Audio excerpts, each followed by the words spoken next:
like to invite Dr. Anuruddha Padania, consultant pediatric neurologist from Lady Ritchie Hospital and the president of Government Medical Officers Association, to give an introduction to the program. Good morning, all of you all. I think this is one of the key points, and I really value Dr. Chandika Pitakadua and Dr. Dineshan Ranasinghe taking this initiative and doing it in the best academic or scientific way because most of the lectures delivered in most of the organizations simply without judging the requirements. So this is a demand-oriented program which was designed based on your requirements, which was delivered to us through the surveys which was presented just a moment ago. I think what you have to understand is when you are going to plan your career, there are three elements will come into place initially. That is how you are going to plan yourself. Secondly, how that is going to have the implications on the system. And thirdly, that we are in the patient care. So therefore, how the patient is going to affect.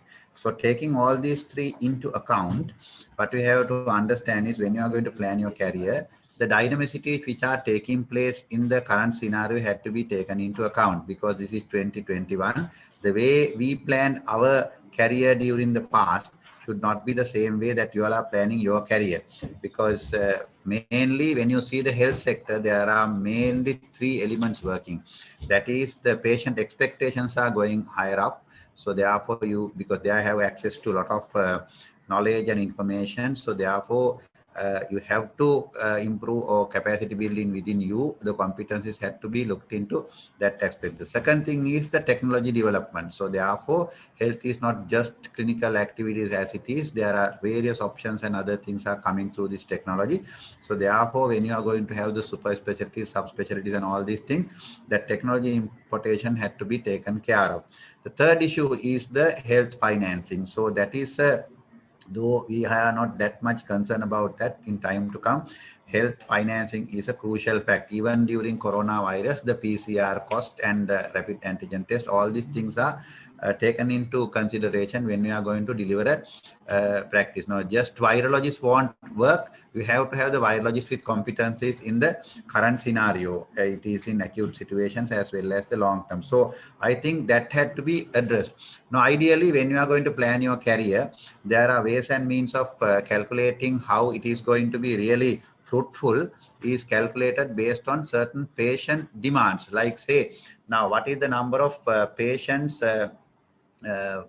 born? Now, annually there are 300, more than 300,000 children are born. Out of that, it is expected that 8% of them have congenital defects, especially cardiac. So you have to calculate the cardiac defect patients, and then only we have to plan your whether that pediatric cardiologist and pediatric cardiothoracic surgeons and all these things have to be planned based on the patient epidemiologies and the present trends in the diseases and other ways and means of diversification of this medical care delivery system. So therefore, you should analyze the care delivery system and see what are the areas that it is worth that myself going to be develop my career and how it is going to be helpful. Otherwise, you might do now. There are certain disciplines which were started by PGIM, like say molecular biology, and we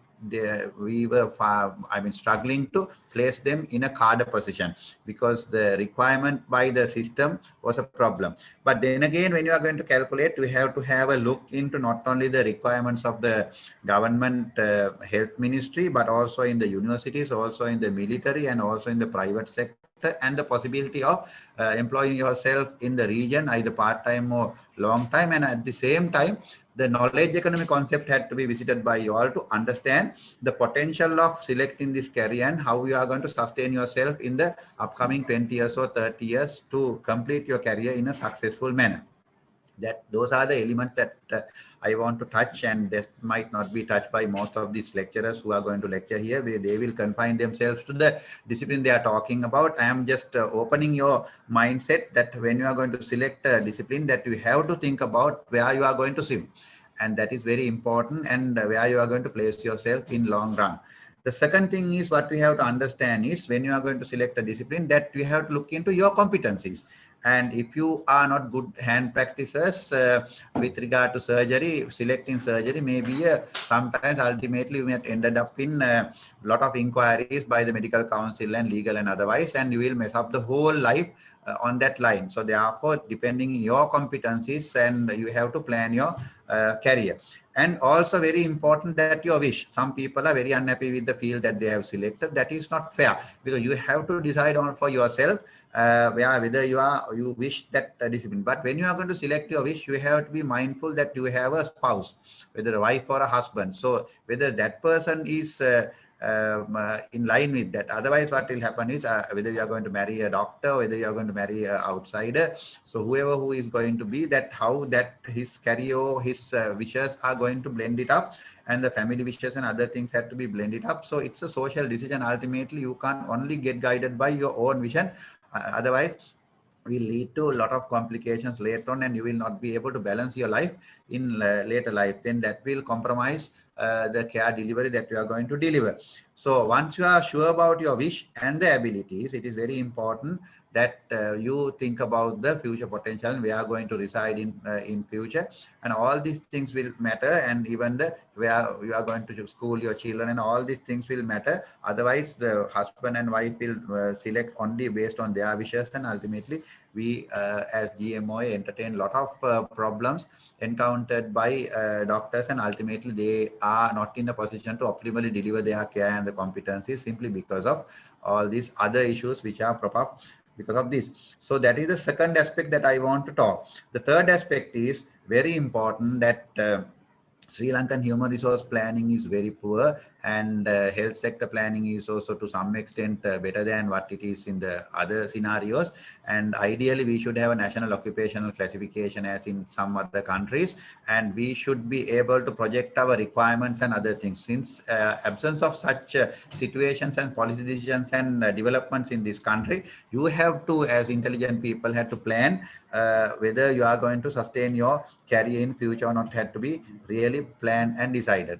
Last point I want to tell is, whatever the career you are going to say, you have to see whether you want to suit with the patient care, because ultimately if you are not a personality who wants to talk much and to explain and other things, you can select a pathway like pathology or some fields where we are not going to have much more communication from patient point of view. Communication has the peer communications and the subordinates coordination and the patient communication. So all this, as within these aspects, how you are going to your competencies in communication, other soft skills with regard to the patient care had to be balanced with your care. Then only you will have the career success should not only be from your point of view, it had to be successful from the patient point of view, and at the same time it should be successful from the system point of view.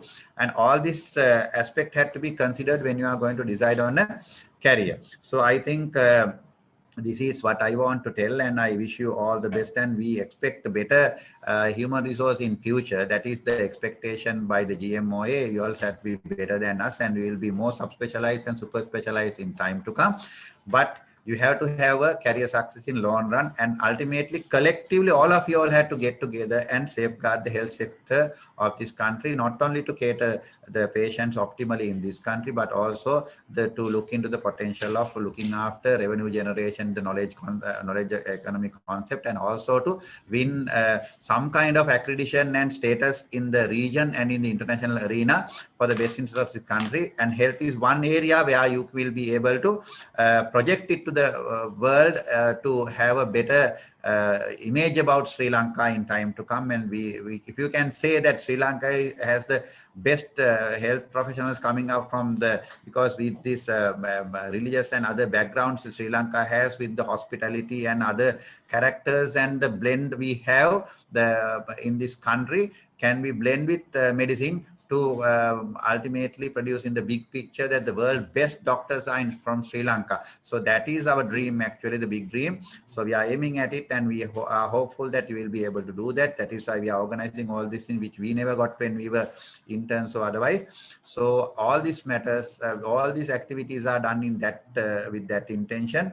So, and also you all should join this kind of activities and capitalize on this kind of activities for the better interest, because it is, as a profession, it is the responsibility of the existing professionals to look after the future of the profession and the professionals who are joining the stream. So from that context, most of the other lectures will confine to the territories of their own, but you have to ultimately jot down all these things and take a very judicious decision. And if you want even a second kind of wrap-up program for us to have a better thinking pattern, that also we will be able to organize. But I really request you all to join this kind of activities in the GMO, because GMO is not a kind of only a delivery arm. It is a collective, it's a trade union that all of us have to work together.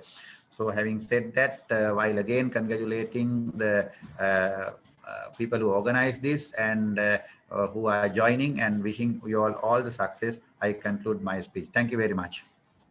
For your influential message. We are charmed by your sharp fluency. Please accept our small token of gratitude presented by Dr. Dinesha Ranasinghe.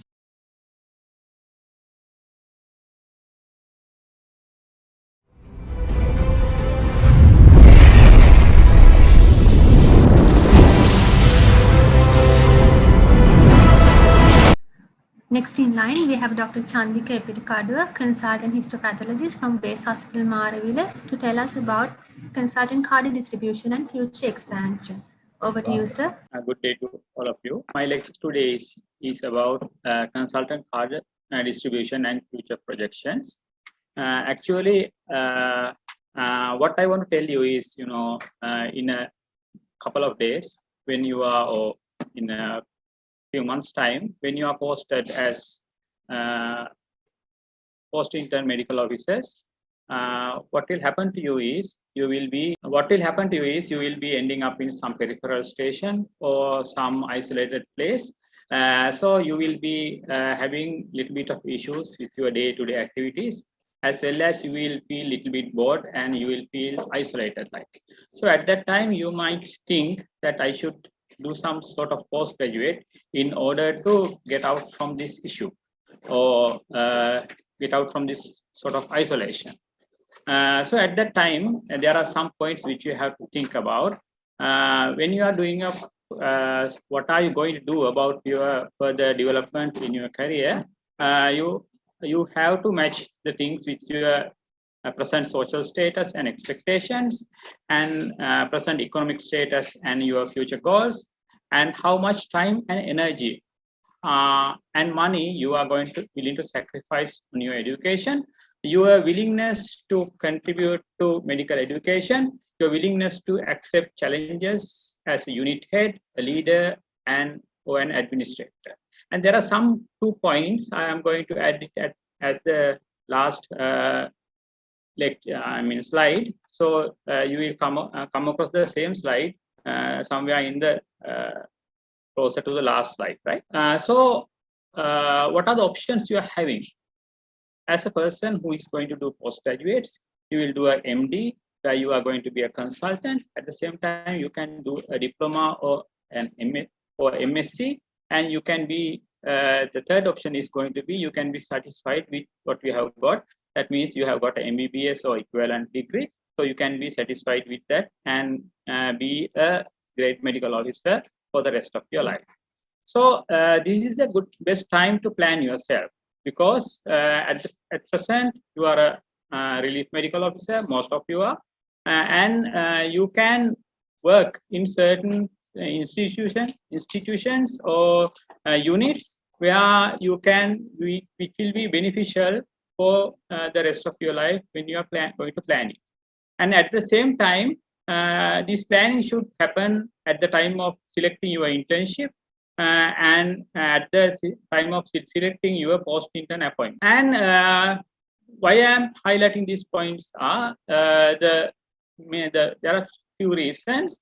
When there are some entry criteria given for these MD programs, and as of today, all post-intern medical graduates, post-intern doctors should have at least 1 year of post-intern period mandatory for their MD program.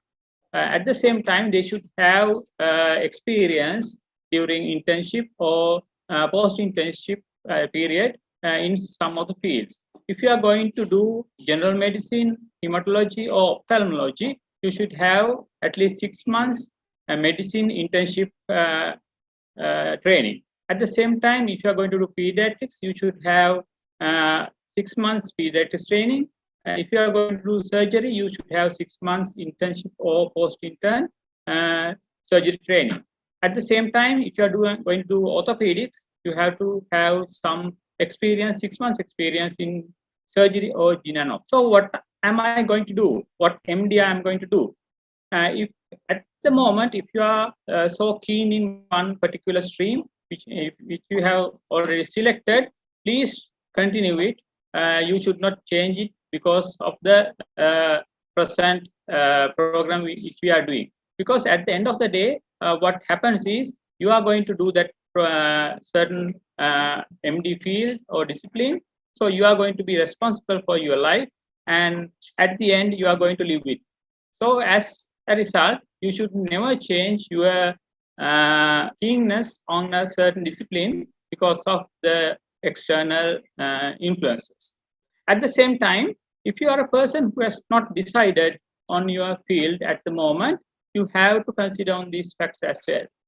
One is the eligibility criteria and how long will it going to be for me to be a consultant, and availability of cadre at the time of you being a board certified consultant. At the same time, the cadre distribution and the filling priority. So I am going to share some of the data which I am having at the moment. How long will it going to be a consultant? So I have given you a table. The table is, I have given you some of the disciplines, and some of the disciplines start with the MSc or diploma, and there is going to be a registrar period, senior registrar period, a foreign training period, and this total has been given. So you will understand, you will appreciate that some disciplines like medicine is having a very short training period. It's 4.5 years. And at the same time, the fields like hematology is going to be 6.5 years. So if you are going to select a particular field, you should be aware of the time duration that is going to take for you to be a consultant. And at the same time, availability of cadre at the time when you are going to be a board certified consultant, this is something which is going to be very, very difficult to predict. At the same time, the present cadre is 2025 cadre projections we are having, and it has been done in 2019. And at the same time, the general opinion is the medical fields are going to have less cadre in the time to come. At the same time, the surgical fields will be having more and more cadre. So I'm going to show some other document also. So you can see in this table, the fields which I have highlighted are more likely to have cadre when you are going to be a board certified consultant. So the fields which I have highlighted are anesthesia, critical care medicine, family medicine, forensic psychiatry, health informatics, probably histopathology, and ophthalmology, and at the same time, psychiatry. But the fields from 55 to 65, the Ministry of Health has still got no projected cadre on this field. So at the same time, you have to appreciate the fact that these cadre projections have taken place, a little while ago, about 2-3 years ago, and we are going to have a new cadre projection in the years to come, and everything will depend on the government policies as well as the money allocated for health expenditure. And I'm going to proceed with the rest of my slides. And one thing what you have to know is, if you select certain specialties, you should know where you are going to get posted as the first appointment board certified consultants in probably 5 or 6 years or 10 years time.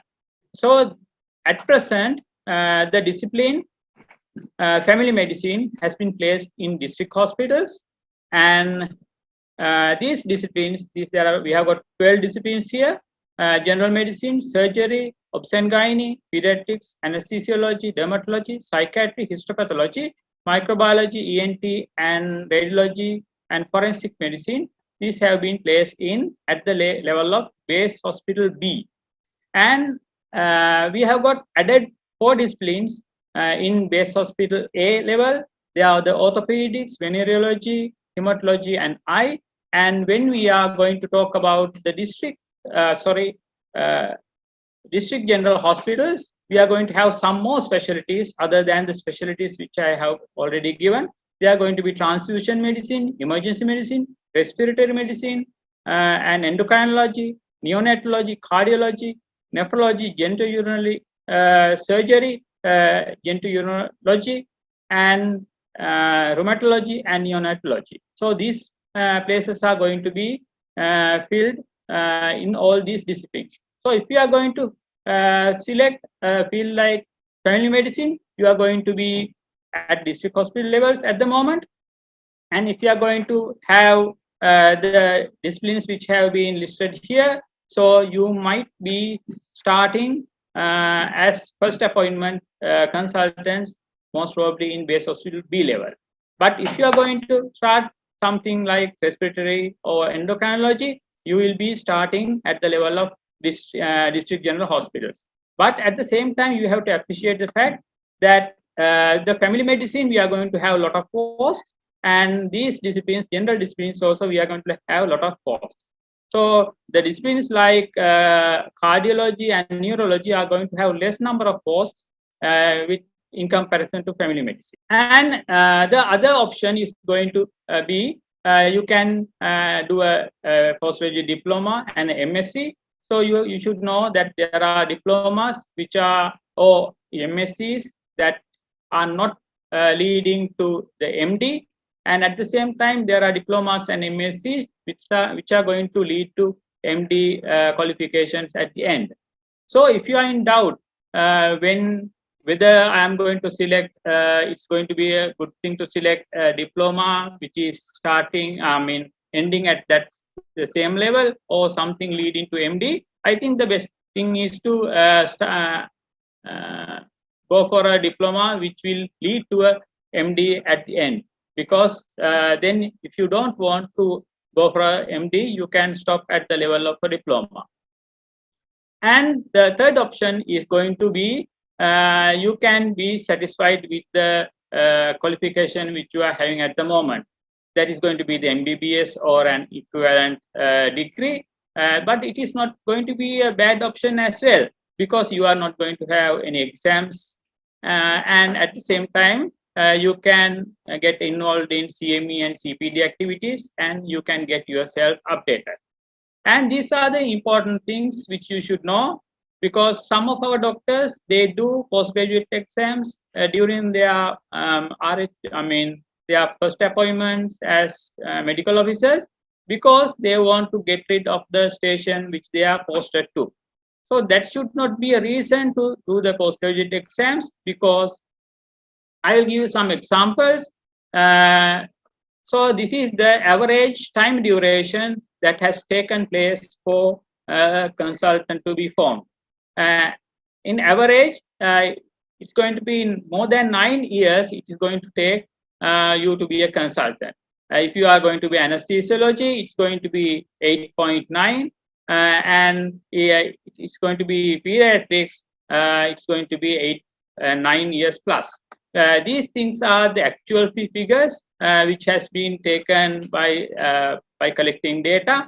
I agree that the theoretical time duration is not matching with this, but this is the actual time which has been taken. So it's going to be average 9 years.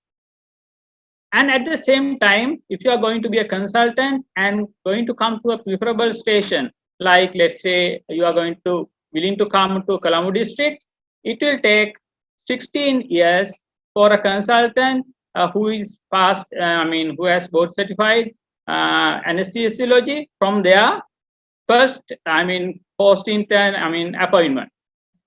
So it's going to be 16 years, and pediatrics is going to be 20 years after you are going to be posted as a post-intern. So this is the time duration is going to take. So just based on the fact that you want to get out from your station, don't start any postgraduate exams, because I'm going to show you the annual list of grade medical officers 2020, and you can appreciate in the list that even the last person who was in the annual list had more than 500 options to choose from. And at the same time, this is the list of the people who have not applied. And you can appreciate the fact that even the people who have not applied got post in Colombo. So this is the situation when it comes to grade medical officers. So if you are keen on a certain subject, please do that postgraduate.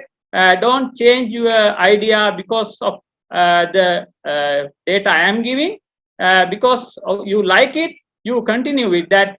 But because you want to have something like 8 to 4 duty, no on call, or something, you want to get rid of your station and come to Colombo, based on those facts, don't select a discipline.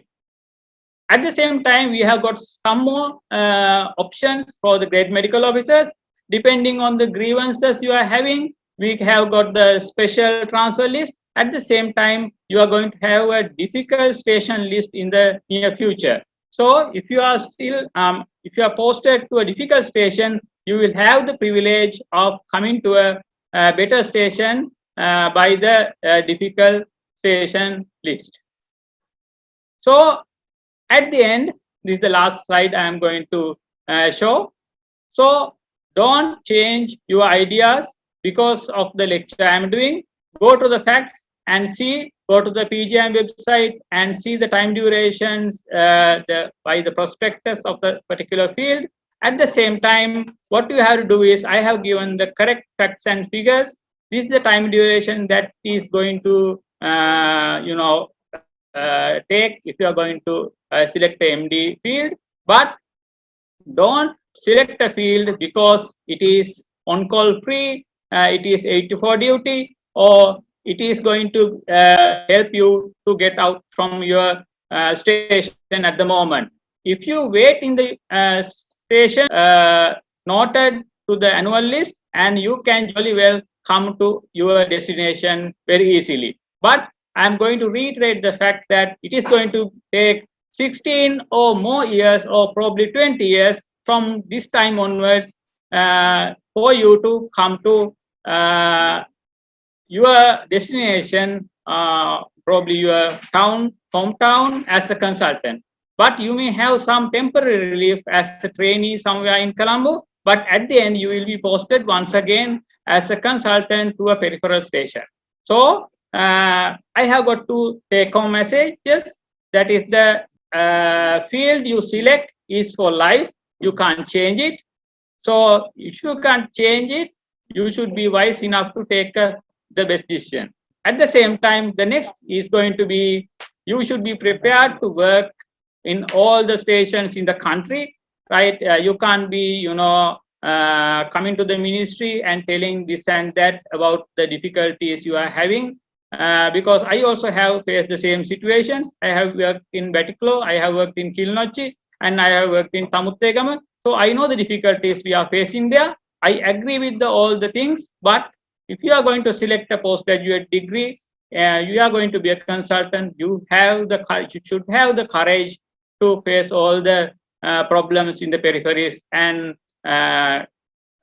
make that place a better place for the next consultant to come. Thank you very much. Thank you very much, sir, for sharing your deep knowledge with us. Your session was full of enthusiasm and valuable knowledge. Please accept our small token of gratitude presented by Dr. Dinesha Ranasinghe.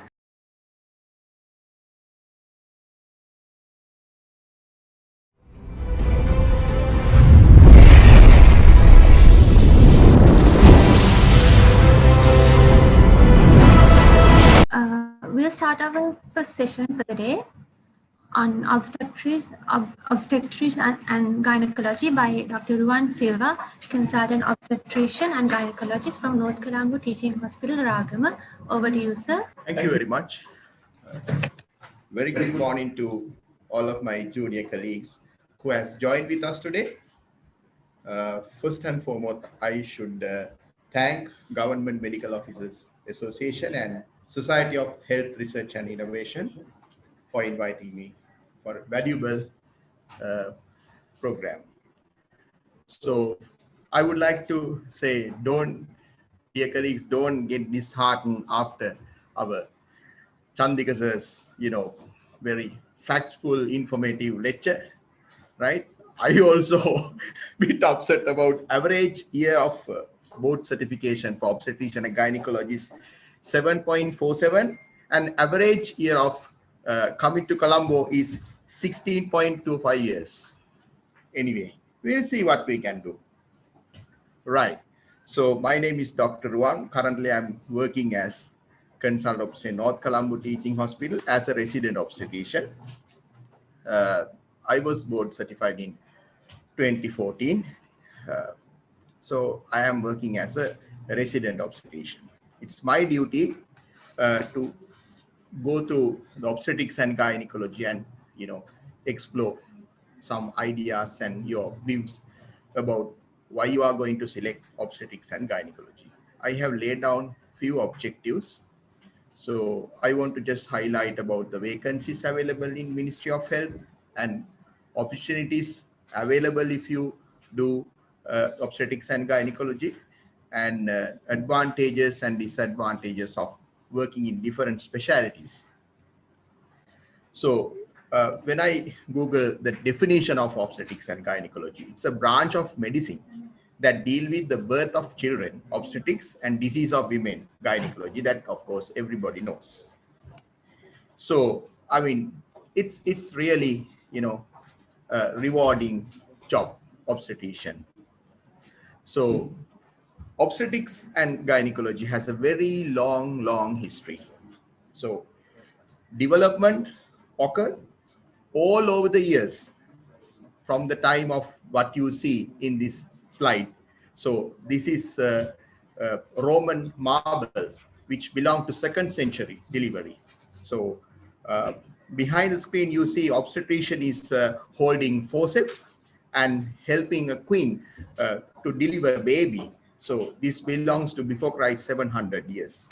So from that era, so today we have gone to the robotic gyne-oncological surgeries and fetoscopic surgeries to fetus who is still in the mother's womb. So the obstetrics and gynecology has evolved all over the years to an enormous level. So being an obstetrician in Sri Lanka, it's a very responsible job. I mean, it's a bit different from obstetrician working in Europe or other country. So responsible is, you have to bear responsible by yourself, and it's a lot of commitments, to the system, and a lot of dedication. So you have to dedicate it to this job, and it's really challenging sometimes. So you have to spend sleepless nights consecutively. Even though you think it's a lucrative job, it's very stressful. But ultimately, what I have to tell you is, so it's very, being an obstetrician in this country is a very rewarding job. So when I analyze annual transfer list in 2021, what I saw, still there are 16 vacant posts all over the country, right? So which are not filled with board certified consultants this year. So job vacancies are being created every yearly, depending on the number of consultants are recruited to the Ministry of Health. And we are developing a concept of multi-consultant units in the Ministry of Health, also implemented in all over the country, district hospitals, base hospitals, teaching hospitals. Therefore, junior colleagues, you will have more and more opportunities in the future, even though my colleague, Dr. Chandika says, to average years of coming to Colombo is 16.25 years, being obstetricians. Don't get disheartened. So the future may be, wonderful, right? So if I talk about how to enter into this system, so if you want to sit for selection exam, so you need 6 months of first on call obstetrics and gynecology and 1 year of post intern. Candidates are selected by MD Part 1 exam. So it is conducted by the Postgraduate Institute of Medicine once a year. So paper 1 has 20 MCQs and 30 SBS. So its time is 2.5 hours. The pass mark is more than 50%. So paper 2 is a written paper which consists of 4 structured essay questions and 2 short answer questions and 4 SAQs. Pass mark is again more than 50%. So when we talk about composition of multiple choice questions, I think this will be useful. I mean, you to select, what type of exam this. So you are very thorough with anatomy. You have to be, right? Genetics and embryology. There are 15 questions. They're asking questions from reproductive pelvis and abdomen as well as upper thigh. Physiology, 12 physiology questions. Pathology 8, pharmacology 7, microbiology 5, and other miscellaneous questions 3. And if I talk about composition of the written paper, the approximately, it has approximate number of questions will be 4 structured essay questions and 2 short answer type questions. So again, anatomy, 1 short answer question, physiology, 1 short answer questions, and pathology, pharmacology, microbiology, immunology, biochemistry, biophysics. And so those areas are questions in structured essay type questions. So basically, so we check your basic knowledge. So how do you get ready for this exam? Curriculum, whole curriculum for MD Part 1 exam can be downloaded from PGIM site. There are some past structured essay question papers also available. You can get it from PGIM. There are some preparatory courses conducted by various universities as well as Sri Lanka College of Obstetrics and Gynecology. Annually, you can join. So when you get ready for exam, so better you start reading about your basic sciences, anatomy. So we recommend Gray's Anatomy, Last Anatomy like books, embryology, Langman like book, genetics, physiology. So we read Gannon, right?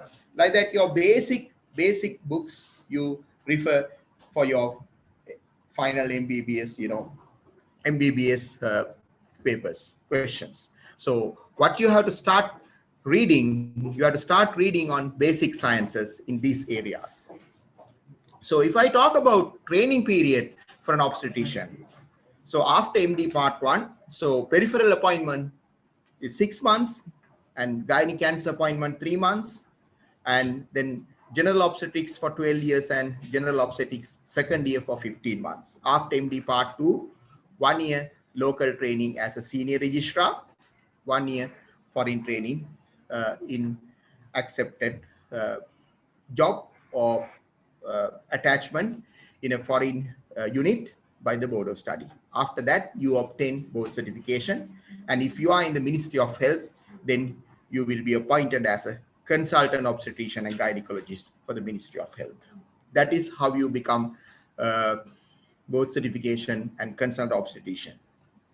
So some people are struggling, some streams are struggling to find jobs when you want to go on foreign training. But I have to honestly tell, in obstetrics and gynecology, there are enough jobs offers in UK, Australia, New Zealand, Singapore, right? Enough jobs, right?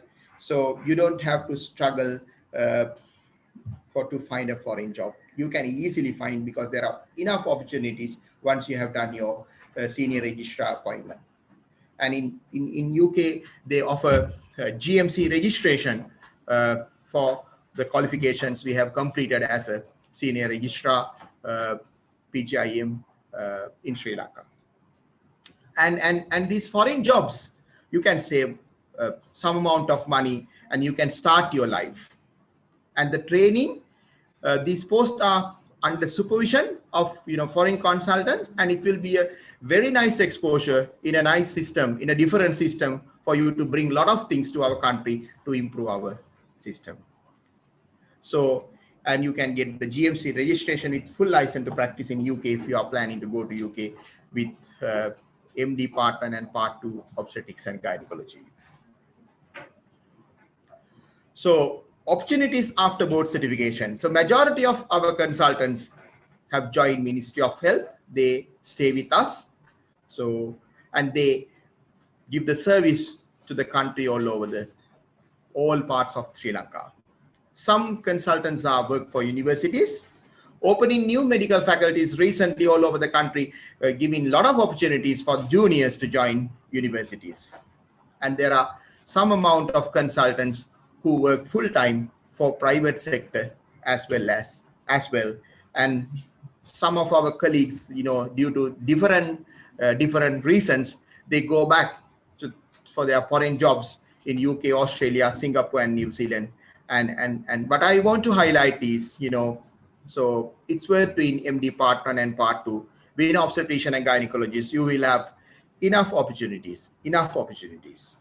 So, and I just want to talk about subspecialties, offering. We offer for obstetrics and gynecology trainees. So there are already available 2 subspecialties. First one is infertility specialist. So far only 3 foreign training completed, infertility specialists in Sri Lanka. So there are enough opportunities for infertility specialists. When you talk about gyne-oncology specialists, only 4 foreign training completed, consultants are at the moment working in the country. So there are enough opportunities for gyne-oncology. In the future, PGI will explore some other subspecialties as well. So coming to the end of my small lecture, right? So I just want to give you a take-home message. So being an obstetrician, if you want to become an obstetrician and gynecologist in this country, it's a very rewarding job, but it's challenging. You need a lot of dedication, because you need a lot of, responsibility, because obstetric point of view, and we have gone to a better level globally, because our maternal mortality rates are very close to the maternal mortality rates in well-developed countries. So that means we are doing a good job. Thank you very much.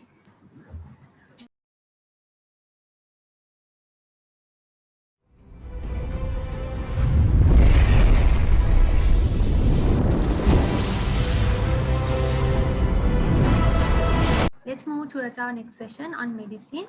It will be my privilege to invite Dr. Himal Kalambarachi, Acting Consultant Physician from District Hospital, Hikkadu. Over to you, sir. Thank you very much for kind introduction. Good morning, everyone.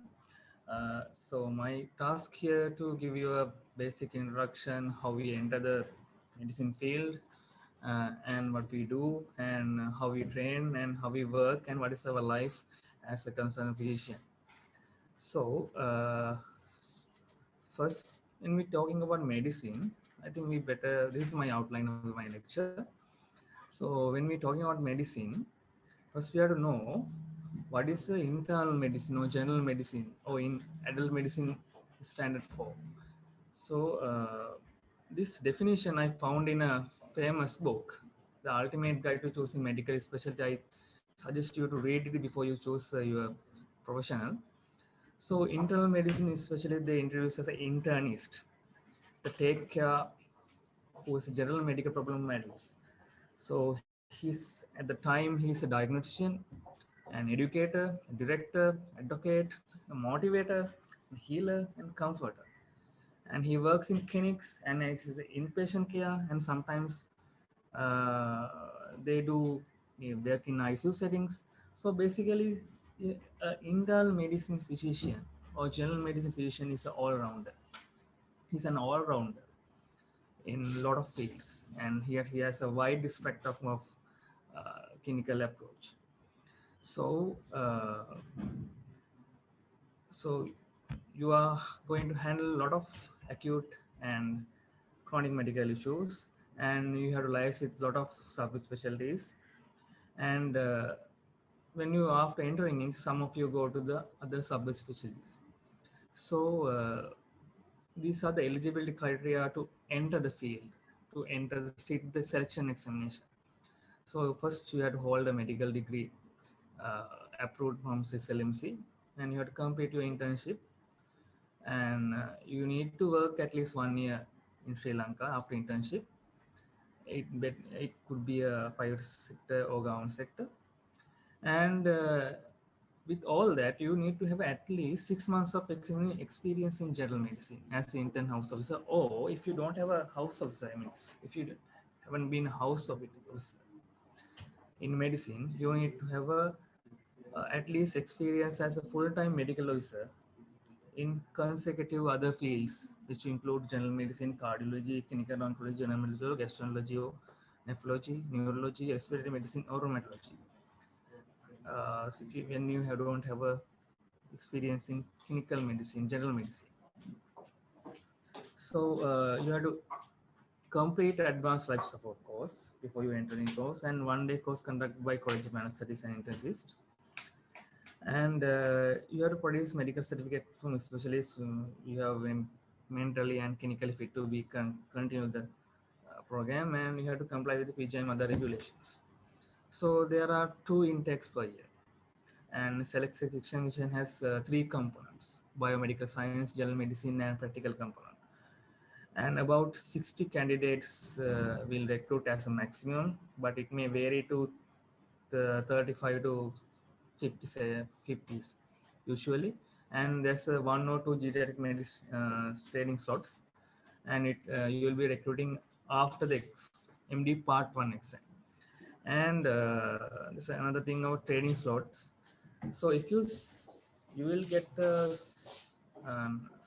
good post, I mean good station, when your rank is high as usual in any other exam. So you have to remember, if you get through as a, if you will get through as a second attempt or third attempt, your rank will be very low and very difficult to get a station close to the Colombo that you have to accept. About 1.5 years you have to train as a medical registrar, so that's the issue. So this is the main course stages. So first registrar training about 2.5 years. First 1.5 years will be a general medicine ward, and next 1 year you are going to different subspecialties to train yourself with a different kind of agenda. Then you have exam, MD Part 2, and you will become a senior registrars. And the senior registrar training period, there's a compulsory 1 year training in Sri Lanka, I mean locally, and there's a compulsory 1 year training in outside. So that 1 year training you can extend to the foreign training to 2 years, and there will be a board certification as well. Then after that you will become a consultant physician. So it's not really easy task, even though you see here in these slides. It's very tiresome 6 to 7 year journey in my experience. So what are the advantages when you become a consultant physician? So these are the advantages. I mean, you will be the first contact and very important contact in the patient care. So you are the person who's handling a lot of things in the patient. And this is the entry pathway to a lot of other clinical subspecialties, especially the cardiology, endocrinology, neurology. If you want to do one of those, you have to do the medicine registrar period.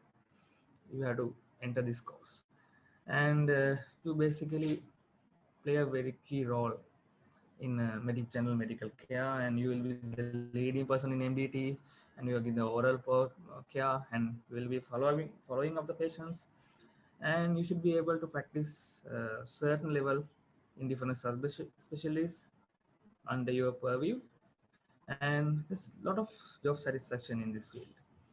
And people believe you have a lot of when you become a physician, you have a lot of social prestige and compensation, that means financially, but in these days it's a bit of controversial. So before we go into disadvantage of our field, what are the, so any advantage, you have a disadvantage. I want to focus about this map. So This is how we distribute around the country. You can see most of us are distributed around the country in peripheries, not in Colombo. And we have about 57 in post, 177 transferable post, and totally we have 233 post. But we have a more consultant than our post. We have about 397 consultants right now in the country, and more foreign training people. And we have about 268 board certified consultant. You can see is more than our vacancies currently.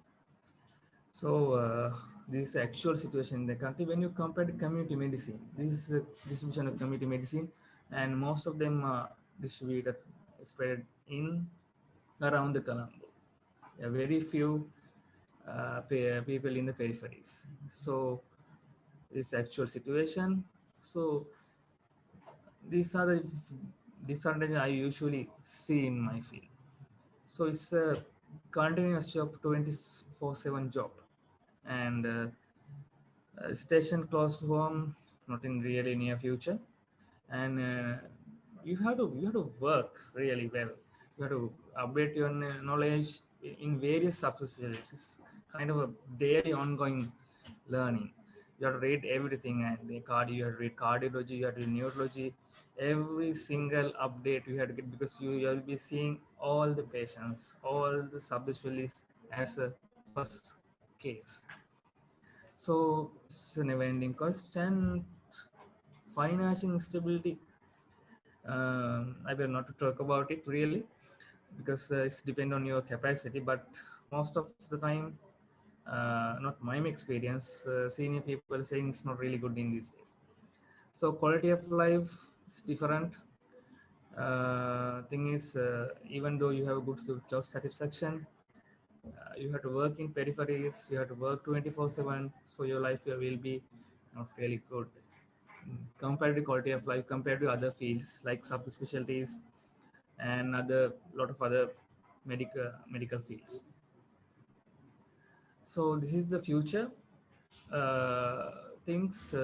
Getting a post in a urban or rural area is your future things, and I think the ministry is going to be open a lot of post and doubling the post, but still we have issues of getting a vacancy. So always your competence will be challenged with subspecialties, and as well as we have a lot of colleagues there. So that's the main issues. And now we are working on foreign employment plans as well. And if you become a concerned physician, most probably you will get a good post, good training slot, as well as job occupation, job opportunity in a foreign country. That means they need good registrars, medical registrars in their system, especially UK and Australia. And this is why we are talking about this time these days, health sector contribution for knowledge economy. So this comes to my short talk about uh, general medicine. You can ask any question, and we'll be answering those questions regarding general medicine, or any question regarding postgraduate. You can put any question through the chat. So these are my references, and I would like to ask you to read this book before you choosing medical specialty. This is written by Dr. Brian Freeman, who's a consultant anesthetist in 2003 in USA. And these are other my references. You can go through this. And thank you very much for listening in Sunday morning. Thank you. Thank you so much, sir. Your session was full of passion and priceless knowledge. Please accept our token of gratitude.